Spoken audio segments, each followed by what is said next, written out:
Welcome to the podcast entitled Health and Wellness Briefs, Tactics for a Better You.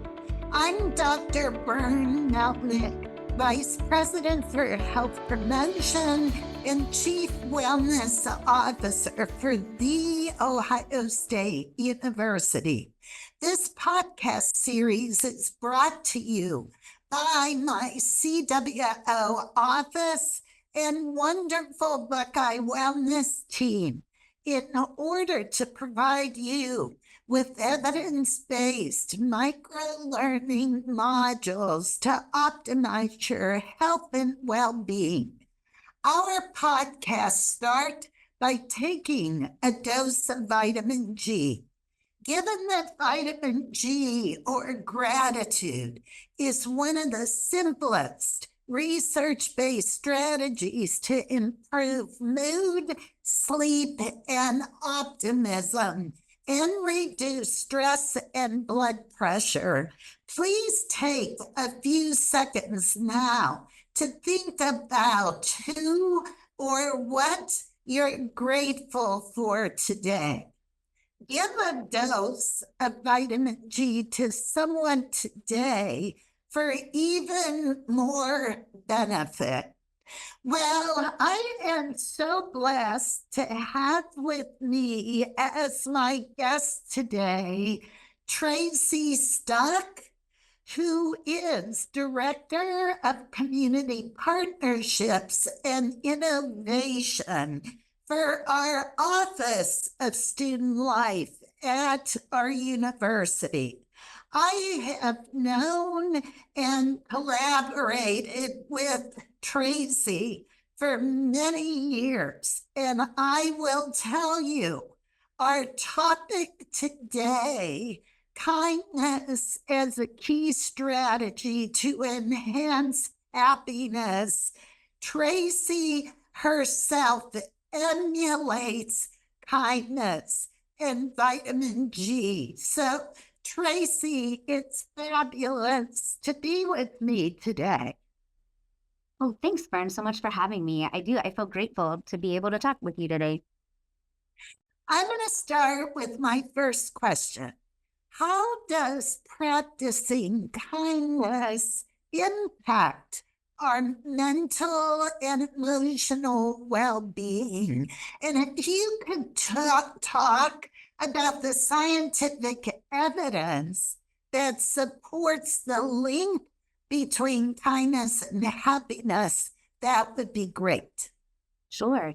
So there's a lot of studies out there, and we're really blessed even at Ohio State and our College of Arts and Science that we're really even doing studies at Ohio State that performing acts of kindness is a proactive way to help with your mental health. It at that point sets off serotonin in your body, and it makes you start to feel good. So we do a lot of talking with faculty and staff that, if you're feeling anxious and depressed, a good thing to do at that moment is start to think about someone else, and even a small act, how that can change your mindset during the day and how important that is. And so it's been really interesting for us to watch all of that. And there's actually a study that in the College of Arts and Science, Dr. Jen Chevins has been working on, and it made the Today Show because they really studied and they did a bunch of different groups of people, but they were able to really link social connection, kindness to happiness. And so there's a lot going on there. And because of that study really reaching national parts, like the Columbus Foundation is actually funding more research for her to do. So I think you'll see a lot more research coming out from Ohio State on kindness and happiness.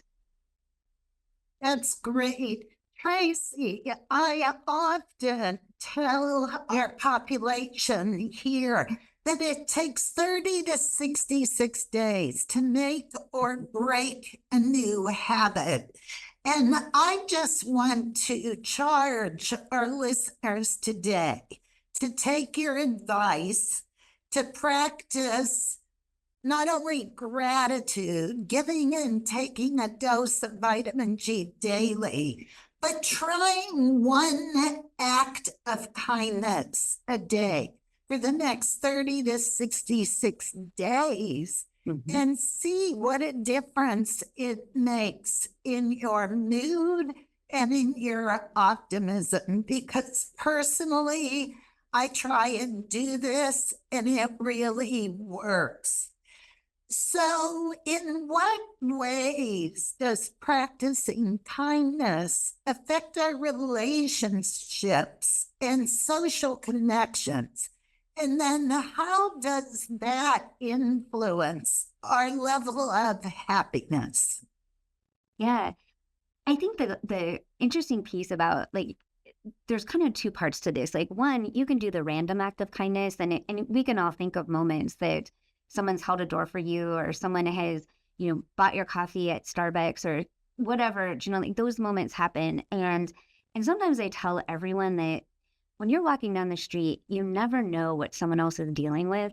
So you could be that moment that's really made their day. So we talk a lot about how do you do sometimes like for people that you don't even know, but then there's that whole set of people that you do know.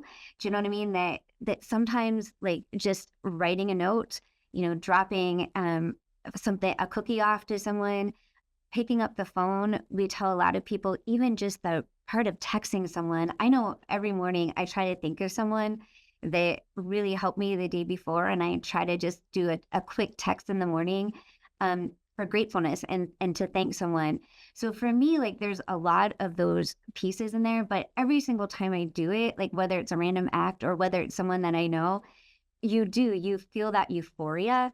So it really provides that happiness and that joy. And really in a world that needs that a lot more, I tell everyone like at Ohio State, like we do a lot of programming around kindness and gratitude, but we do it because we have 50,000 students on this campus.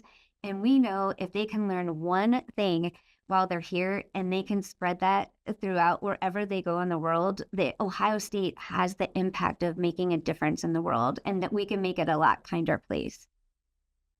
Absolutely. You have done so much great work and have spearheaded this across our university. And I have been so privileged to participate in some of these university wide kindness events. I can't give you a big enough dose of vitamin G for all you do, Tracy. How can workplaces or communities foster a culture of kindness and empathy? And what benefits, again, can be observed from such cultures? Mm-hmm. It's interesting. When we started this whole kindness initiative, we did it mostly for students. But then a really interesting thing appeared. It was our staff and faculty that really, they were the ones that saying, can we sign up for this? And so we realized it was much more of a movement than just students. And it was, so what we've learned, from a staff perspective, and even a faculty perspective, a lot of times we don't even know who's in our building. So taking the time to, say hi to someone, or we set up intentional places that maybe people can stop by and, whether it's, healthy water that we have out in the hallway, but, really trying to get people to meet one another and having those social interactions. So for us, I think it's being really intentional about setting things up. But once again, it can be so easy as saying hello and just asking people more of a question than how are you? Like, it's like, what are you doing today? Or asking someone to lunch, asking someone, so there's all these things that I think that are just daily things that we can do. But, I challenge everyone, listening to this, like, do you know everyone on your hall? Do you even know the people in your office? Like what's happening, maybe something at home that they're doing. And so I know something like in our office at times, like, we've all gone to see someone's, child play basketball, or we've all gone, there's just those little things that I think getting to know people better really helps spread that moment of kindness. Absolutely. So, one last question. Mhm. For those aiming to make kindness a more integral part of their lives, what actionable steps or practices would you recommend helping them prioritize and maintain kindness as a strategy that's evidence-based for happiness? Sure. Well, once again, like if you live in the Columbus area, the Columbus Foundation has a huge program. So I would start by following some of those websites.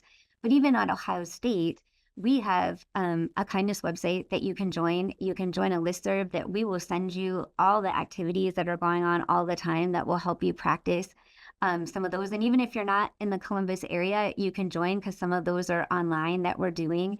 But I think it's intentional, and you like set that moment up of thinking about the people in your life that you're grateful for, thinking about the friends that you're grateful for, and really it is an intentional way of living. But I think it starts with you. Do you know what I mean? And just think about some of those kind things that people have done for you. And sometimes then I try to make sure that I think about passing that on. And we talk about that a lot, passing kindness on. Because if you start it, there's an interesting phenomena. If someone watches someone open a door, the next person does it, and then the next person does it. So we're also convinced that if you start it, you kind of start a wave. So that's what, or join someone else's wave in that process. But I think those are the really key important moments. But, set up every day, whether it's a text or something really simple. But kindness is an easy thing to do. And I often say this, kindness goes across every religion, kindness goes across everything. So it's one of those things that are it's cool to be kind.